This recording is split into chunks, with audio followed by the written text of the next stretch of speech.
Hello everyone, today we're going to look at exponential functions. The most basic exponential function is y equals b to the x, where b is positive and not 1.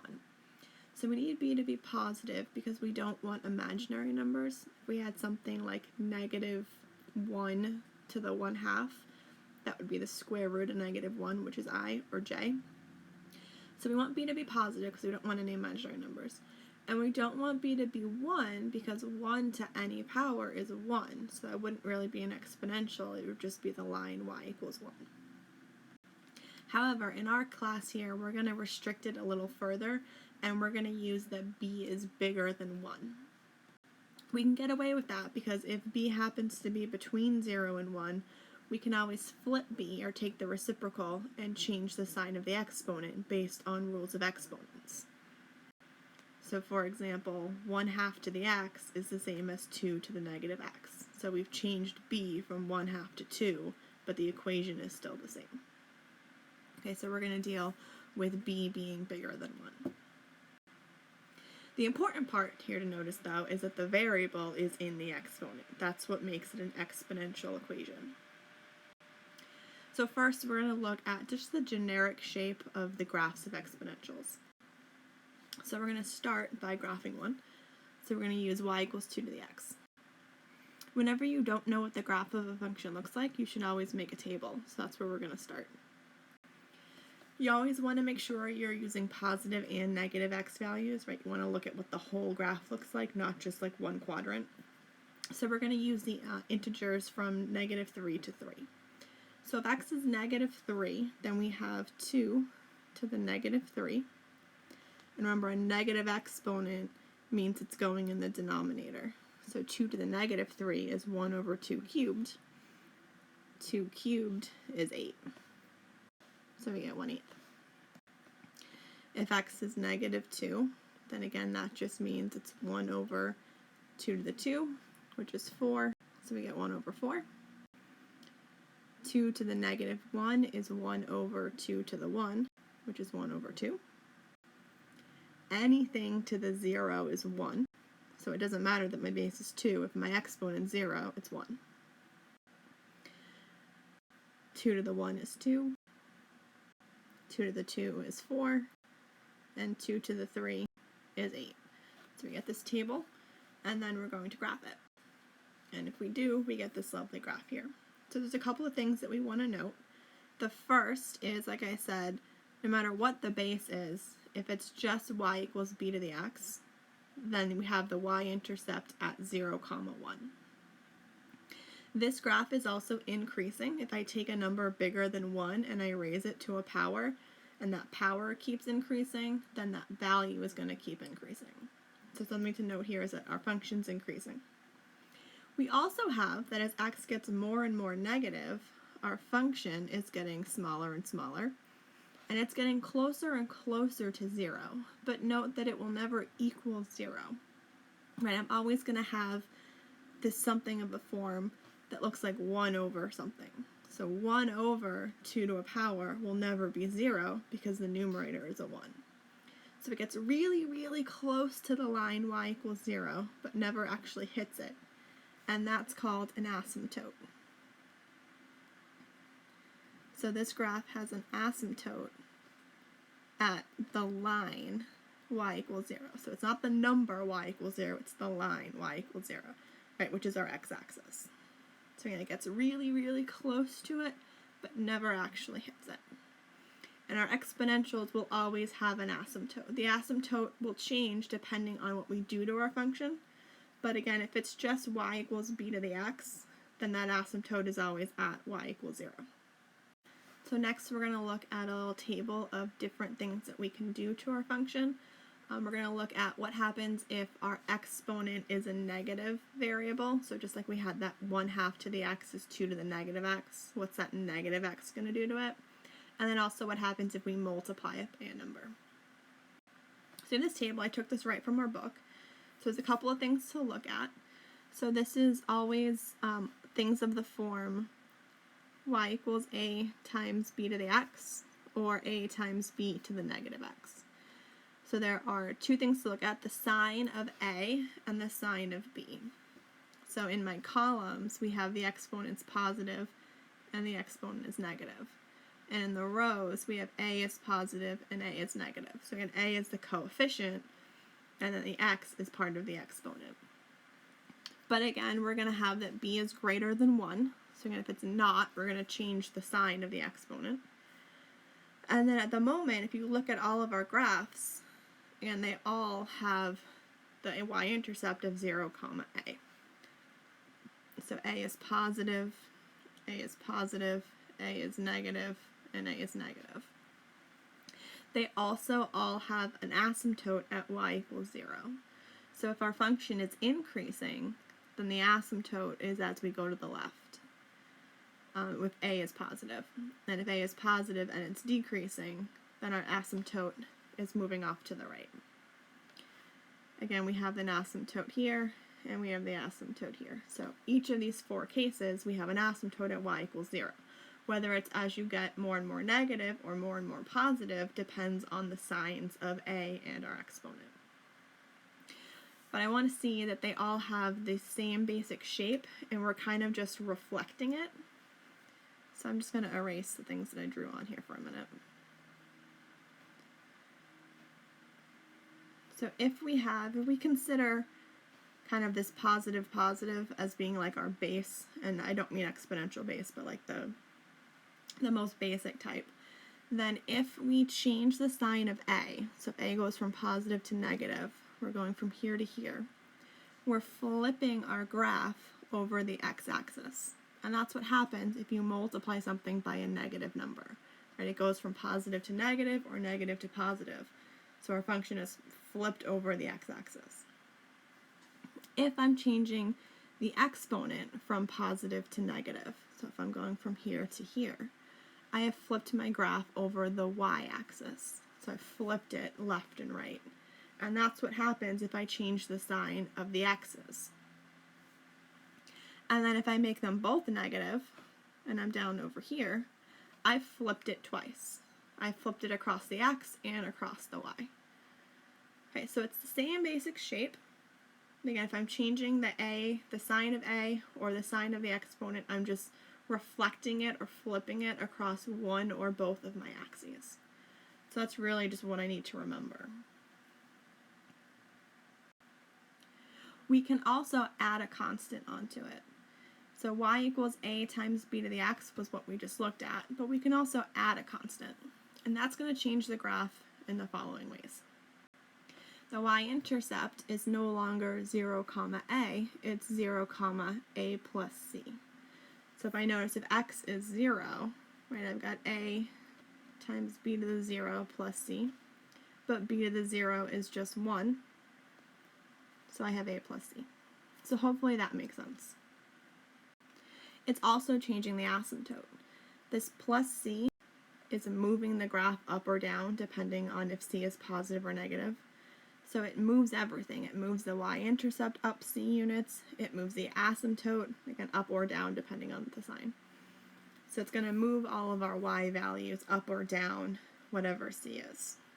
Okay. So we're going to do a couple examples. We're going to sketch the graph, and we're going to make sure to label the y-intercept and clearly show the asymptote. So what I'm looking for here is the correct y-intercept, the correct asymptote, and the correct of those 4 shapes. Right? Is it increasing and positive? Is it decreasing and negative? Right? Which of those 4 are we choosing the correct one? So for our first one, y equals 2 times 3 to the negative x plus 1. So I want to look at the fact that my coefficient is positive and my exponent is negative. Okay? So that's going to give me that very generic, this type of shape. And then what we're going to do is we're going to move it up by 1. So my final answer, I'm going to graph my axes. And then what I'm going to do is I'm going to take that 1, my c, and I'm going to make kind of a dotted line here at 1. And that is where my asymptote is going to be. My y-intercept is a plus c, which is 3. So I'm going to go up to 3. Draw a point on the y-axis because that is my y-intercept. And I'm going to take that graph that I just sketched in red and apply that to my blue, making sure that I go through my y-intercept and I hit my correct asymptote. So it's going to come down, hit my y-intercept, and then get really, really close to my asymptote. Okay. Make sure you have arrows on both ends, right? This graph goes off in both directions forever and ever. So I'll kind of erase my red there because it's looking a little crowded. So that's what my graph would look like. For my second one, I have a negative a, right? A here is -1, and a positive exponent. So in the very generic case is this picture. And then we're going to apply that with our constant of -3. So I'm going to graph my picture, 1, 2, 3. Here's my new asymptote. Okay. And then my y-intercept is going to be a plus c. So -1 minus 3 is -4. So here is my y-intercept. And then I know that it starts off really close to my asymptote, which again is at -3, hits my y-intercept, and then goes down. Okay, so I don't need an exact graph here. I want the y-intercept, I want the asymptotes, and I want the correct, again, general sketch, that general picture. Okay, so let's move on. We're going to look at some applications. The first application is going to be compound interest. So this is when you either deposit money or borrow money and you're getting interest on top of interest. So we have the form S equals P times 1 plus R over K to the power of KT. So we generally think of T as being our variable, so that's why it's an exponential. My variable T is in the exponent. So S is the compound or the total amount. It's the amount of money either that you owe or that you invested or it's in your bank account after T number of years. P is the amount borrowed or the amount invested. It's called the principal, which is why it's P. R is the interest rate, but it's very important here because you're usually given the interest rate as a decimal. You're given it as a percentage, but we want it as a decimal. So if you're given 3% interest, you're going to put in that R is 0.03. Okay, so remember that percent means percent per 100 divided by 100. So 3%, 3 divided by 100 is 0.03. K is the number of times the interest is compounded in a year. So compounding the interest just means they calculate the interest and then put it into your principal. And the problems will tell you how many times that is. And then T again is the number of years that the interest is gained. Okay, so let's find the amount after 5 years for each of the following situations. We want $500 deposited into a bank with 5% interest compounded quarterly. So we're going to notice here is that $500 is the amount deposited, so that's P. 5% is our interest, but as a decimal, that's 0.05. And then compounded quarterly. And K is the number of times it's compounded in a year. And there are 4 quarters to a year. So K is 4 for quarters. There are 4 quarters in a year. So our equation looks like 500 times 1 plus 0.05 divided by 4 to the power of 4 times 5. So notice again that K is the only variable we use twice. So we have 2 4s in there because there are 2 K's. And then again, this 5 is from the 5 years. We plug that into our calculator. If you can't plug everything in at once, just remember order of operations. Right? We're going to do what's in the parentheses first. Then we're going to multiply the 2 things in our exponent together. Then raise our thing in parentheses to that exponent. And then lastly, multiply by our P. If we do it correctly, we get $641.02. So remember, it's money, so you have to round to 2 decimal places. You can't have 1 decimal, you can't have 3 decimals. You need 2 decimals for money.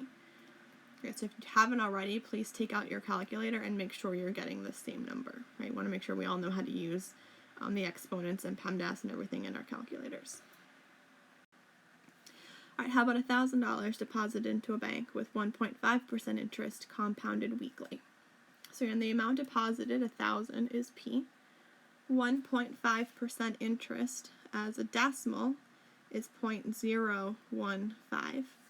Right, when you divide by 100, you're moving the decimal over twice. So moving it once would give me 0.15, twice would be 0.015. Compounded weekly. I always get interesting answers for this. There are 52 weeks in a year. Okay. I always have someone who gives me 7. There are not 7 weeks in a year. There are 7 days in a week, but I need how many weeks are in a year. And if you can't remember 52, just take the number of days, 365, divide by 7, the number of days in a week, and you're going to get 52. Right? It's slightly more because it's 52 weeks plus another day, but it's 52 for the weeks. So plugging those numbers in, we get this guy. And again, try this on your calculator, make sure you're getting $1,077.87. What if we want $250 deposited into a bank with 2% interest compounded daily? So 2% interest, that gives me an R of 0.02. Compounded daily, and we're going to, for simplicity's sake, we're going to ignore the leap years and just say that K is 365. Okay? So it would be slightly different because you'd have at least 1, possibly 2 leap years within this 5-year period, but we're just going to say it's 365. And then we should be getting 276.29.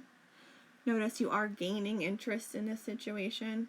Right, our S, our compound amount, should always be more than our principal, our P. Right, it's a positive exponent, so it's an increasing function. What if we had $400 deposited into a bank with 3% interest compounded continuously? So it's not just every week or every day, it's continuously. You're always getting interest on top of your interest. So to think about that, we're going to look at that part of the problem that doesn't involve the T or the P. So the 1 plus R over K to the K. If it's continuous, then K is going off to infinity. Right? It'd be 52 if it was weeks, it'd be 365 if it was days, but it's more than that. It's every single second, every single half second, every single millisecond. So K is going off to infinity. This value is going to be e to the r, where e is Euler's number, which is also called the natural number. So e pops up a lot of different places, usually because of this limit that I'm showing you right here. But if you want to see if it's true, let r be 1. So look at 1 plus 1 over k to the k, and try really large k values. Try 1,000, try 100,000, try 2 million, and you're going to get closer and closer to this e value. Every scientific calculator has it. It's irrational, like pi, and it's roughly 2.7182818288459. And it does go on forever and ever and ever like pi, but those are the first bunch of digits. So again, if you're playing around with your calculator, 1 plus 1 over a million to the power of a million, you're going to get close to this 2.718 number. So just make sure you know how to use this guy on your calculator. Some calculators just have an e, and that will give you the number. Some of them have e to a power, and they need you to put in an exponent. So if you just want e, remember that's e to the 1. Okay, so if you need to put in an exponent and you just want e, it's e to the 1. So really, please make sure that you play around with this on your calculator and make sure you understand how to put in e, because we're going to be using it. It comes up every now and then, so you really want to make sure you know how to use it. Let me know if you can't figure it out. So if the interest is compounded continuously, we use a slightly different formula. And it looks like S equals P e to the RT. So again, this e to the r is that 1 plus k over 1 plus r over k to the power of k. So going back to problem D, we're going to plug in our p, our r again as a decimal, so 3% becomes 0.03. T is still 5. We get $464.73. What if I have $100 deposited into a bank with 5% interest compounded continuously? So compounded continuously, again I'm going to use this S equals PE to the RT. Plug it in, P is 100, R is 0.05, so 5% as a decimal, and then again T is 5. And we get $128.40. Let's try an example that's not just compound interest. So a radioactive substance decays in such a way that A, the amount of the substance left in grams, is given by A equals 300 times 2 to the negative 0.05 T, where T is in months. So find the amount left after 0 and 6 months. So first I just want to look at the equation. So A, little a, is positive. My exponent is negative. So that tells me that I have this very generic looking picture here. Okay. Positive a and negative exponent. So it is decreasing. So that makes sense because my radioactive substance is decaying. It's getting smaller and smaller. So it makes sense that my function is really a decreasing function. Okay, so if I want to find the amount left after 0 and 6 months, I'm just going to plug in T is 0 and T is 6 since T is in months. So if T is 0, I have A equals 300 times 2 to the 0. 2 to the 0 is 1, so I just get 300, so it's 300 grams. After 6 months, I plug in 6, and I get a smaller number, 293.83 grams. So again, it makes sense that my numbers are getting smaller.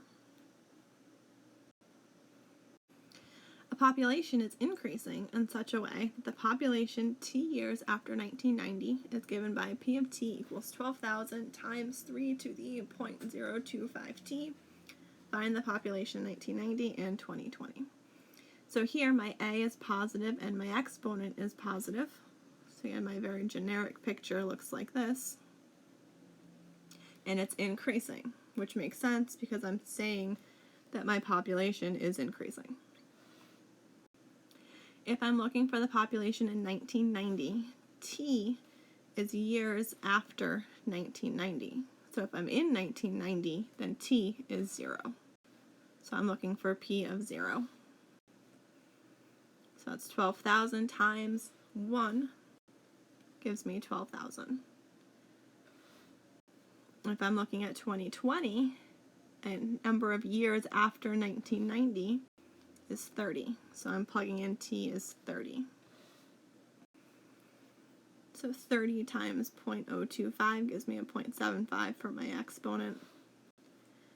I would get 27,354.08, but it's a population. I don't know if it's people necessarily, but it's a population, so it's something that's living. Okay. So we can't have a decimal. I can't have 0.08 people or 0.08 horses or 0.08 ants. Right? So if it's a population, it's assuming to be something that's living, and you can't have a decimal part of it. You can't have a fractional part. So always make sure that your answer reflects that. So my answer has to be an integer.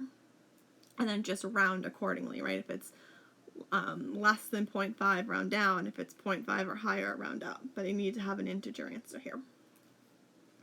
Alright, so make sure you read the book and let me know if you have any questions. Thanks.